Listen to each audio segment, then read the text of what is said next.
Hi guys, welcome back to my mini blog. তো আমরা এখন যাব ঘুরতে, মানে আমাদের ঘাটে, গঙ্গার ঘাট। ওখানটায় গেলে মনটা ভালো হয়ে যায়, তার জন্য। আর আমি একটুখানি আয়নার সামনে ঢং করে নিচ্ছিলাম।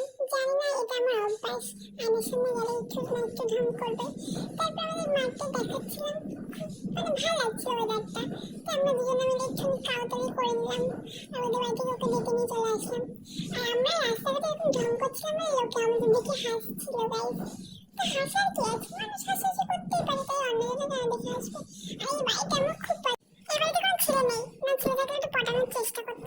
তো আমরা ঘাটে চলে আসে পরে আমার বান্ধবী একটু ক্যামেরার সামনে এসে ঢং করে নিল। গাইস, কাশফুল আমি তো এসে প্রথম দেখলাম, মানে এইবারের প্রথমবার দেখলাম। আর ওই মডেলগুলো কেন বেরোচ্ছে না কাশফুল থেকে? কেন যাচ্ছে না তোমরা কমেন্ট করে বলো। আমি তো ঢং করে নিলাম। আর এখানে সব কচুরি পানাগুলো আটকে গেছে। আর আমার বান্ধবী এখানে বলছিল আমাকে কেমন দেখতে লাগছে রে। আমরা দেখছিলাম নিজেদের কেমন লাগছে, তারপর দেখি যে ও বলছে উডমানের মতো লাগছে, তাই আসছিল।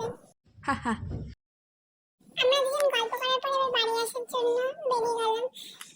গাইস, এই অন্ধকার সেটা না, এটা আমাদের ভবিষ্যৎ। আমাদের ভবিষ্যৎটা এরকম অন্ধকার, কিন্তু টোটোটা আলো মেরে আমার মুখটা একদম চিলিক করে দিল গাইস।